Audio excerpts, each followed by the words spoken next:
مسلمان نوجوانوں کا طبقہ بڑی تعداد میں بیکار ہے. ایک بڑا طبقہ مسلمانوں کا بیاج بڈی کے کاروبار میں ہے، سود کا کاروبار. اب یہ بیاج بڈی کا لفظ اب جب ہم بہت زیادہ شدت سے بولتے رہتے ہیں اور یہ لفظ عام ہو رہا ہے، کیا ارے فلاں صاحب، ارے وہ تو بڈی خور ہے، بڈی کھاتا ہے. انہیں معلوم ہوتا ہے نا، گلی محلے میں جو بھی رہے بڈی کھاتے ہیں، بڈی خور ہے، بڈی کا کاروبار کرتے ہیں، بیاج بڈی کا کاروبار کرتے ہے نا. یہ بات معلوم ہو جاتی ہے محلے میں. جیسا کہ میں نے کہا کہ سکندر مسجد میں تو مجھے امید ہے کہ کوئی بڈی خور یہاں نہیں آتا. ان کو پتا ہے کہ تقریباً ہر جمعہ میں اصلاح ہوتی رہتی ہے اور ایسے لوگ ہمارے یہاں آتے بھی نہیں ہیں. بڈی خور، بڈی کا کاروبار کرنے والے. تو اب اس کو نیا نام کیا دے رہے پتا ہے آپ کو؟ فائنانس. کہتے نہیں، بڈی کا کاروبار نہیں حضرت، فائنانس. نہیں مولانا، بڈی کا کاروبار نہیں مولانا، فائنانس.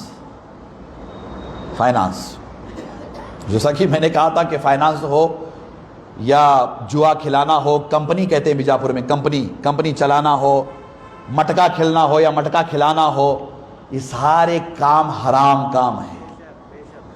اس سے کچھ حاصل ہونے والا نہیں ہے. بہت حرام کی کمائی سے کروڑوں روپے کما لیں گے. ایک بیماری کا جھٹکا پورا بینک بیلنس خالی کرا دے گا. ایک جھوٹ بول کے کمایا، حرام کا لقمہ کمایا، حرام کا پیسہ کمایا، لوگوں کا منہ مار کے کمایا، بہنوں کا حق مار کے کمایا. ایک جھٹکا. حیدرآباد کے مفتی صاحب سنا رہے تھے کہ حضرت کرونا وائرس کے دور میں ہم نے دیکھا کہ ہاسپٹل میں گئے 50-60 لاکھ روپیہ بل ہوا ہے. ہاسپٹل میں کتنا؟ سکندر مسجد میں آپ لوگ اطمینان سے بیٹھیے، سنیے، اس لیے کہ میں آپ کو قصے کہانیاں نہیں سناتا ہوں. میں آپ کے سامنے آئینہ رکھتا ہوں. آئینہ دیکھیے، اصلاح کر لیجئے. میں خود اپنی اصلاح کرنا چاہتا ہوں اور آپ کی بھی اصلاح مقصود ہے. کتنے لاکھ؟ 50-60 لاکھ روپیہ.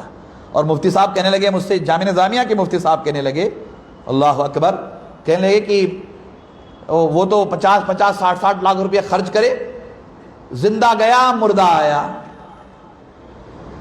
کیا زندہ گیا مردہ آیا؟ میں نے کہا نا کہ ایک بیجاپور میں کروڑپتی کا انتقال ہوا. وہ ڈاکٹر سے کہہ رہا تھا، ڈاکٹر سے کہا کہ ڈاکٹر صاحب مجھے بچاؤ، یہ تمہارا روم جتنا بڑا ہے نہیں، اتنا یہ بھر کو میں تم نہ پیسے دیتا ہوں، مجھے بچاؤ. نہیں، کوشش کرتے رہے ڈاکٹرز، اس میں دو رائے نہیں ہے، مگر اللہ کے فیصلے تھے. میں کیا بتانا چاہ رہا ہوں؟ ایک جھٹکا اللہ کے فیصلوں کا،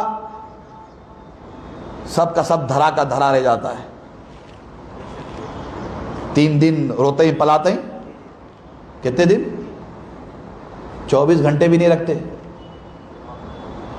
باوا مرے، اماں مری، رند ایک 48 گھنٹے نہیں. باڈی پھولنا شروع ہوتی، بدبو آنا شروع ہوتی. باس کس کی؟ تمہاری ہماری. تمہیں فرشتے نہیں ہیں، تمہیں ہمیں فرشتے نہیں. ہمارے ساتھ ایسا نہیں ہوگا، بلکہ نکو سوچو، تمہاری ہماری ذرا اصلاح کر لو. میں دین رکھ رہا ہوں سامنے، دین. 10-15 منٹ میں روتے پلاتے وہ بلاؤ، جلدی بلاؤ، قبر کھودنے والے کو بلاؤ. روتے پلاتے. کفن آیا کیا؟ ابا کے واسطے کفن لے کے آؤ، نوا لے کے آؤ، منگا لے کے آؤ. ہمارے ابا ریمنڈز کے کپڑے پہنتے تھے، لاؤ کفن لے کے آؤ. اور غسل دینے والے بھی کرائے گئے. اسے آتا نہیں کیا بھی؟ انہیں دین سیکھاش نہیں نا، اسے خود معلوم نہیں ہے غسل کا تو کیا زندگی میں انہیں غسل کرا نہیں. اسنان کرتا رہا انہیں، پانی بھڑ پانی ڈال لے گو. جمعہ کو آئے سو کہتے غسل کے کہتے فرائض میں تم نہ پوچھا کر بولے تو تمہارے 99% کسے بھی نہیں معلوم ہے کیا؟ بولو جی. نہیں نا. آئینہ رکھ رہا ہوں سامنے اور ہاتھ میں دیکھے تو اینڈرائیڈ موبائل 50-60-70 ہزار کا موبائل. وضو کرنے کا طریقہ نہیں معلوم اسے، غسل کا طریقہ نہیں معلوم. وائٹ کالر کیسا؟ وائٹ. واہ واہ واہ واہ، کیا مستی، کیا گھمنڈ، نمرود فرعون بھی گھبرا جائے۔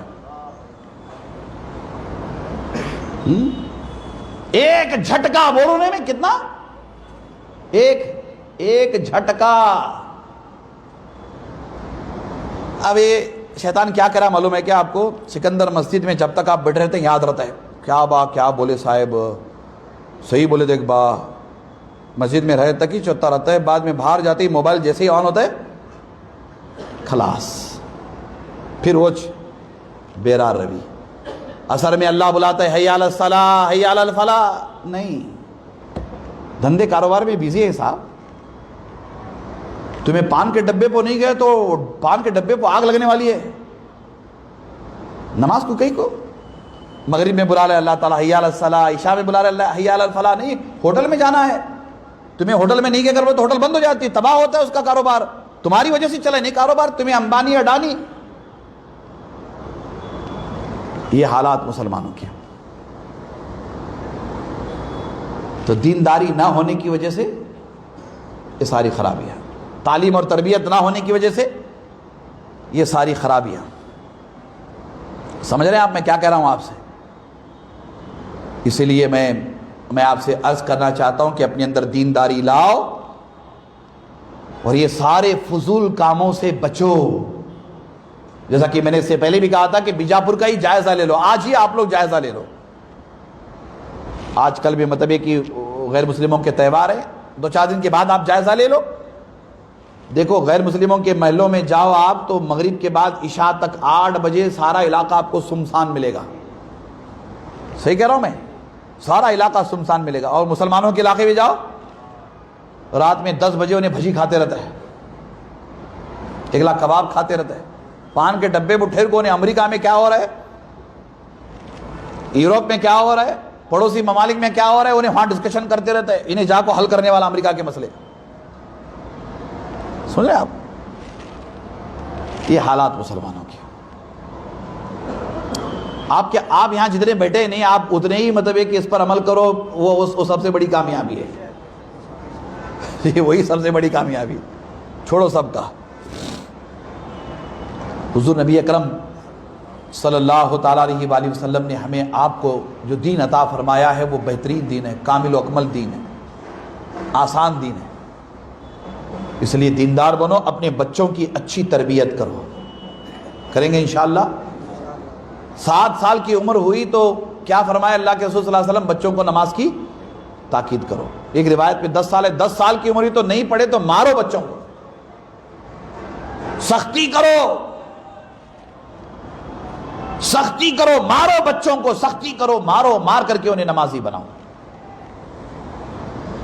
خاص طور پر میں بہت زیادہ زور دے کر کے ہر خطاب میں عرض کرتا رہتا ہوں میکزیمم کہ فجر کی نماز کی پابندی کرو۔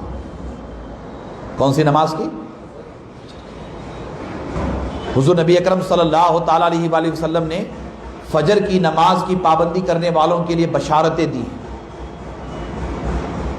جو فجر کے پابند ہوتے ہیں اللہ تعالیٰ ان کے لیے رزق کے دروازے کھول دیتا ہے، رحمت کے دروازے فجر کی نماز پڑھنے والوں کے لیے کھول دیتا ہے۔ فجر کے پابند بنو۔ لعنت بھیجی گئی ہے اس شخص پر جو فجر کا پابند نہیں ہے، اس پر حضور علیہ السلام لعنت بھیجتے جو فجر کی نماز ادا نہیں کرتا۔ یہاں تک کہ اللہ کے رسول صلی اللہ علیہ وسلم نے فرمایا کہ میرا جی چاہتا ہے کہ اس بندے کو آگ لگا دوں جو فجر کی نماز ادا نہیں کرتا، آگ لگا دوں۔ فجر کے پابند بنو، فجر کی نماز کے پابند بنو، فجر کی نماز کے پابند بنو، خود بھی پابند بنو، اپنے بچوں کو فجر کی نماز کا پابند بناؤ۔ سورج طلوع ہوتا ہے فجر کے ساتھ، وہ دنیا والوں کے لیے نوید جاں فضا لے کر طلوع ہوتا ہے، خوشخبریاں لے کر کے طلوع ہوتا ہے۔ اس وقت پر آپ ہم سوتے رہے تو پھر وہ خوشخبریاں کس کو ملے گی، وہ بشارتیں کس کو ملے گی، وہ رحمتیں کہاں چلی جائیں گی؟ اس لیے اس باب میں، تعلیم و تربیت کے باب میں اپنے بچوں کو، جیسا کہ میں نے کہا کہ بہترین تعلیم دو، اعلیٰ تعلیم دو، دیندار بناؤ، دین کی تعلیم دو، ساتھ میں ان کی تربیت ایسے کرو کہ بچے نمازی بن جائیں، خود بھی نمازی بنو، بچوں کو بھی نمازی بناؤ۔ توجہ کریں گے نا انشاءاللہ تعالی اس بات پر؟